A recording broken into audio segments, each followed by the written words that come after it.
手，浊酒醉情恨扰，有多少痴情人望断天涯见不到，秋水长风落飘。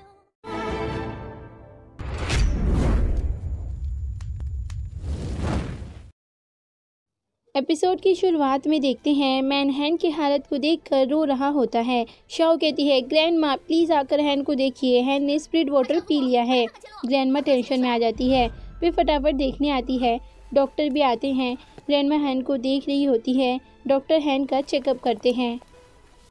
man कहता है मैंने इसे बेहोश कर दिया है। हैन स्प्रिट वाटर पीते ही एकदम बदल गई थी।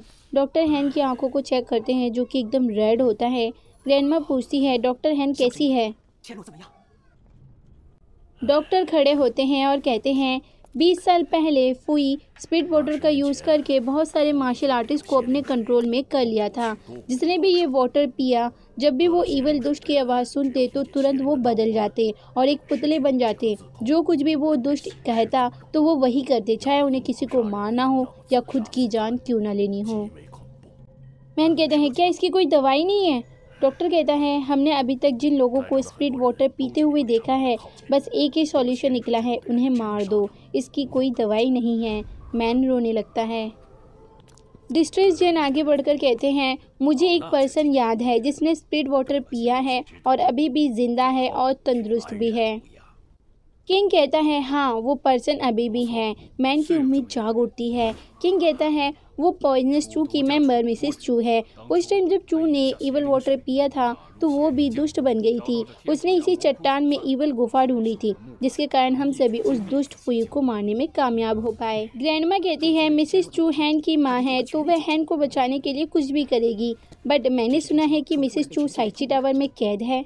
डिस्ट्रेस जेन कहते हैं टूम किंग, गार्डियंस और रेडर्स की लड़ाई हमारे बीच की बात है, बट अभी सिचुएशन अलग है। हम सभी का सामना उस दुष्ट ईवल से होने वाला है। न जाने इस बार कैसी तबाही होगी। अभी हम सबको मिलकर काम करना चाहिए। किंग कहता है ओके अंकल, मैं आपकी बात समझ रहा हूँ। मैं अभी मिसेस चू को छोड़ने का ऑर्डर देता हूँ। डिस्ट्रेस जेन शुक्रिया कहते हैं। तियान कहता है सिक्यू, अभी जो तुमने कॉफिन से ऑर्डर्स लिए हैं वो सभी किंग को वापस कर दो। सिक्यू ना चाहते हुए भी वापस करना पड़ता है। तभी यह मुरोंग फटाफट आता है और कहता है पिताजी और सभी सीनियर्स, गड़बड़ हो गई। काले सैनिकों ने हमारे सैनिकों पर हमला कर दिया। लड़ाई के बीच में दुष्ट सब भाग गए। किंग कहता है वे सैनिक उन दुष्ट के साथ ही होंगे। डिस्ट्रेस जेन कहते हैं अगर हमने उन दुष्ट को ख़त्म नहीं किया तो वे पूरी दुनिया में राज करने लगेंगे। अब इन टूम रेडर्स के पास चारों फैमिलीज के ऑर्डर हैं। इसका मतलब वे दुष्ट अपनी लापरवाही में इन ऑर्डर्स को छोड़कर चले गए। उन्होंने बहुत बड़ी गलती कर दी। इस टाइम हम सभी एक जगह मौजूद हैं। मुझे एक आइडिया आया है जिससे कानून को बिना तोड़े हम उन सभी दुष्ट को ख़त्म कर सकते हैं। तियान कहता है आपकी बातों से लग रहा है एक तीर से दो निशाना होने वाला है, प्लीज़ मास्टर बताइए। किंग कहता है हाँ मास्टर, हम भी आपका आइडिया सुनना चाहते हैं। डिस्ट्रेस जेन कहते हैं जितने भी दुष्ट हैं वो मरकर फिर जिंदा होना चाहते हैं, मीन्स अमर रहना चाहते हैं। जाहिर सी बात है अब वो हम सभी को चुन चुन कर मारना चाहेंगे। उन्हें हमें एक एक करके ढूंढने देने की बजाय हम खुद उन्हें अपने तक आने का रास्ता खोलेंगे, जिससे वो हम तक आसानी से पहुंच पाएंगे और यही मौका होगा उन सभी दुष्ट को एक साथ ख़त्म करने का। ग्रैंडमा कहती है बात तो ठीक है, लेकिन हम ऐसा क्या करें कि उन्हें लगेगा कि चिड़िया खुद जाल में फंस गई। डिस्ट्रेस जेन कहते हैं पहले दो दल आपस में ओकावा लेक में फाइट करेंगे। डिस्ट्रेस जेन के कहने का मतलब है जब ओकावा लेक में रेडर्स और गार्डियंस आपस में फाइट करेंगे तब वो दुष्ट ईवल को ये अपॉर्चुनिटी लगेगी, वो इन फाइट में शामिल होकर गार्डियंस और रेडर पर हमला करने की कोशिश करेंगे। तियान और किंग आइडिया से राजी होता है। तियान कहता है गार्डियंस और रेडर्स ओकावा लेक में फाइट ज़रूर करेंगे। वैसे भी ये एंसेस्टर सिस्टम में लिखा हुआ भी है। हम सब ने पहले दुष्ट फुई को भी ख़त्म किया है। जाहिर सी बात है बचे हुए दुष्ट इस चीज़ का बदला लेंगे और हमारे बुने हुए जाल में ज़रूर फंसेंगे। किंग कहता है जब अपने बदले की धुन से लड़ेंगे तो वो उनका आखिरी दिन होगा, यही टाइम है अपनी पावर दिखाने का। तियान कहता है हम एग्री हैं। अब इन 3 महीनों की पहली लड़ाई ओकावा लेक में होगी। अब विनर का पता लगेगा और उन दुष्ट को भी ख़त्म करेंगे। किंग कहता है अब इन 3 महीनों में हमारा कंपटीशन भी चलेगा और दुष्टों का खात्मा भी। तियान और किंग जोश के साथ आमने सामने खड़े होते हैं।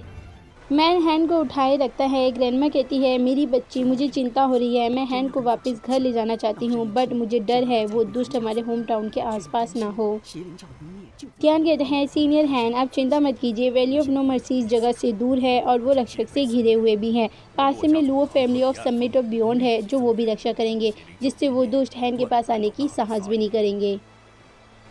ग्रैंडमा कहती है ओके ये बहुत बढ़िया है, हैन को उन दुष्ट ईवल से दूर रखना। अगर हैन ने उन दुष्ट ईवल की आवाज़ सुन ली तो हैन अपनी सुध बुध खोकर उनके साथ चली जाएगी। मैन कहता है ग्रैंडमा आप चिंता मत कीजिए, मैं हैन के साथ हर टाइम रहूँगा जब तक मिसेस चू हैन को ठीक ना कर दे। ग्रैंडमा ओके बोलती है। बाय द वे हैन क्यूट लग रही है। ग्रैंडमा कहती है हैन कितनी दयालु है, तुम हैन के साथ ना होते तो पता नहीं मैं क्या करती। श्याओ कहती है ग्रैंडमा आप चिंता मत कीजिए, हम हैन के साथ हैं, हैन को कुछ भी नहीं होगा।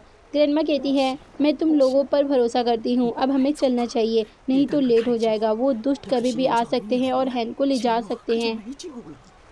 तियान कहता है ओके अब मैं आपसे अलविदा चाहता हूँ, अब हम ओकावा लेक के फाइट में मिलेंगे। फिर तियान चला जाता है, फिर सिक्यू, श्याओ और मैन भी ग्रीट करके चले जाते हैं। इधर साकुरा ट्री के पास प्रिंसेस खड़ी होती है, फिर लियान हुआ आती है और प्रिंसेस को ग्रीट करती है। प्रिंसेस कहती है तुम अभी तक पूरी तरह से ठीक नहीं हुई हो, तुम्हें कमरे में आराम करना चाहिए। सेक्रेटरी कहती है मैं पहले से बहुत अच्छा फील कर रही हूँ, पूरे दिन बेड में पड़े पड़े बोर हो गई। साकुरा कहती है अच्छा क्या तुम्हें पता है 11वें लॉर्ड अभी कहाँ हैं? सेक्रेटरी कहती है जनरल शेंग वोंग 3000 सैनिकों के साथ कैपिटल से 10 मील दूर पर कैंप लगाकर ठहरे हैं, अब वो साकुरा पैलेस की तरफ आ रहे हैं। साकुरा खुश हो जाती है। साकुरा कहती है क्या शेंगवोंग साकुरा पैलेस आ रहा है? तभी 11वें लॉर्ड शेंगवेंग आ जाते हैं। शेंगवेंग कहता है बहन मैं वापस आ गया। साकुरा की आंखों में खुशी तो हम देख ही सकते हैं। शेंगवेंग भागकर आने लगता है, साकुरा और शेंगवेंग दोनों मिलते हैं। साकुरा खुशी से कहती है देखो तो सम्राट के 11वें बेटे, तुम एक फेमस जनरल भी हो। फिर वो चलते हुए बात करते हैं, मैंने सुना है तुमने 7 जंग को जीता है। शेंगवेंग हंसने लगता है, मैंने जिंगविंग देश के 30,000 दुश्मनों को मारा है। चलो अब कुछ सालों के लिए हमारे देश का बॉर्डर सेफ है। साकुरा कहती है तुम इतने सारे दुश्मनों को मारा, तुमने बहुत कुछ सहा होगा ना? शेंगवेंग कहता है इतना भी नहीं, अगर मेरी बहन ने मेरे लिए मदद ना भेजी होती तो शायद मैं कब का ऊपर पहुंच चुका होता। बहन मैं आपका शुक्रिया करता हूं, मैं यहाँ लौट पाया हूँ सिर्फ आपकी मदद से।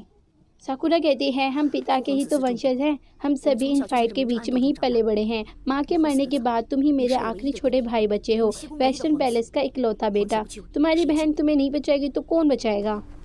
शेंगवोंग कहता है पिताजी आपको ज़्यादा सपोर्ट करते हैं, आपके पास 3 मिनिस्ट्रीज़ हैं और 1 लाख से ज़्यादा सैनिक है। अब वो बर्निंग प्रिंस कभी भी हमारे वेस्टर्न पैलेस पर कब्जा करने की सोचेगा भी नहीं। तभी दूसरी सेक्रेटरी आती है और कहती है प्रिंसेस बग्गी बाहर खड़ी कर दी गई है और हम आपका वेट कर रहे हैं। साकुरा कहती है तुम अभी बॉर्डर से आए हो, बर्निंग प्रिंस तुम पर नजर रखेगा, तुम अपना ध्यान रखना और हमेशा सैनिकों के साथ रहना। फिर हम प्रिंस के पैलेस को देखते हैं जहां चाओ और लियान स्नो हिबिस्कस ला रहे होते हैं। चाओ कहता है कांग्रेचुलेशन प्रिंस, हम आपके लिए स्नो हिबिस्कस लाए हैं। प्रिंस एक्साइटेड हो जाता है। लियान स्नो हिबिस्कस लाकर प्रिंस को दे देता है। प्रिंस स्नो हिबिस्कस उठाता है। फाइनली अब इससे मैं फादर की बीमारी को ठीक करूंगा। इसे पाने के लिए बहुत पापड़ बेलने पड़े हैं, अब फादर भी ठीक हो जाएंगे, जिससे शेंग वोंग को भी वापस बॉर्डर जाना पड़ेगा। फिर प्रिंस जोर जोर से हंसने लगता है। चाओ कहता है ये ही नहीं, वो सभी ईवल सिर्फ आपके लिए काम करेंगे। इस मार्शल आर्ट की दुनिया अब हमारी मुट्ठी में होगी। प्रिंस कहता है इन ईवल की रेपुटेशन अच्छी नहीं है, किसी को पता नहीं चलना चाहिए कि ये ईवल हमारे साथ मिले हुए हैं। चाओ कहता है आप चिंता मत कीजिए प्रिंस। प्रिंस कहता है मैंने सुना है लियान ने बहुत कुछ सहा है, तुमने बहुत अच्छे से वफादारी की है, मैं तुम्हें इनाम दूंगा। मैं तुम्हें तलवार के साथ मिशी कैप्टन बनाता हूँ और साथ में 10,000 सोने के सिक्के देता हूँ। लियान झुक जाता है, आपका बहुत बहुत शुक्रिया इनाम के लिए। प्रिंस हंसने लगता है, चलो अब उठ भी जाओ। डायरेक्टर चाओ तुम्हारे पास एक काबिल बेटे के साथ साथ एक अच्छा सैनिक भी है। चाओ कहता है इतना भी कुछ खास नहीं, हम आपके लिए कुछ भी करेंगे। प्रिंस कहता है साकुरा पैलेस और शेंग वोंग की क्या खबर है? चाओ कहता है साकुरा पैलेस अभी कुछ भी नहीं कर रहा है, वे अभी चुपचाप हैं और 11वें लॉर्ड 3000 सैनिकों के साथ कैपिटल से 10 मील दूरी पर कैंप लगाया है, वे वहीं पर रह रहे हैं, लेकिन वे रोज़ साकुरा पैलेस में आते जाते रहते हैं। प्रिंस को गुस्सा आ जाता है, वो ज़्यादा दिन रुक नहीं सकता, नहीं तो वो 2 हो जाएंगे और मैं अकेला। चाओ कहता है हमें 11वें लॉर्ड को वापस बॉर्डर में भेज देना चाहिए। प्रिंस कहता है अगर वो नहीं गया तो चाओ कुछ सोचो, हम ऐसा क्या करें जिससे वो डर जाए। चाओ कहता है इस टाइम वो ईवल हमारे काम आएंगे। प्रिंस खुश हो जाता है और हंसने लगता है, ये हुई ना बात।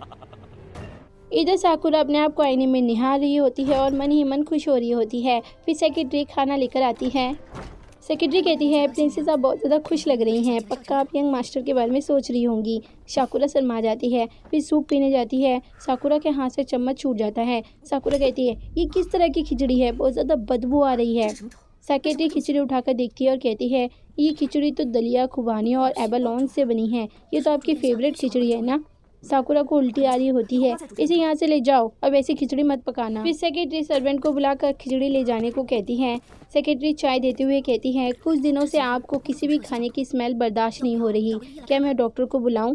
साकुरा कहती है, नहीं मैं ठीक हूँ, शायद मैं बहुत ज़्यादा थकी हुई हूँ, मेरे लिए कुछ लाइट खाना बनवाओ। और हाँ, आज सुबह से मैंने शेंग वेंग और जियो से नहीं मिली, कहाँ है वो? सेक्रेटरी कहती है, प्रिंसेस आप भूल गई, 11वें लॉर्ड ने आपसे कहा था कि वो जियो को अपने साथ शिकार पर ले जाना चाहता है और आपने हाँ भी कहा था। साकुरा चाय पीते हुए, ओह अब याद आया। इधर 11वें लॉर्ड शेंग वेंग और जियो मिलकर शिकार कर रहे होते हैं। शेंग वेंग के मारने से पहले जियो उस हिरन को मार देती है। शेंग वोंग कहता है, 1 साल पहले जब हम मिले थे तब वाले शिकार से ये वाला बेहतर है, तुम्हारे में सुधार आ गया है। जियो कहती है, इसमें क्या बड़ी बात है, आप बॉर्डर की रक्षा करते हैं और 3000 सैनिकों से 30,000 दुश्मनों को मारा, मैंने तो सिर्फ एक हिरन को ही मारा है। तभी वहाँ पर क्यू होंग आ जाती है। सैनिक अलर्ट होने के लिए चिल्लाता है। क्यू होंग एक सैनिक के चिथड़े उड़ा देती है। शेंग वोंग कहता है, कौन हो तुम, तुम्हारी हिम्मत कैसी हुई कैपिटल में आने की? बट क्यू होंग रिप्लाई नहीं करती क्योंकि वो तो किसी के वश में है। जियो 11वें लॉर्ड को आगे जाने से मना करती है। ये थोड़ा अजीब है, ये आम इंसानों की तरह नहीं लग रही। और यहीं पर एपिसोड का होता है दी एंड।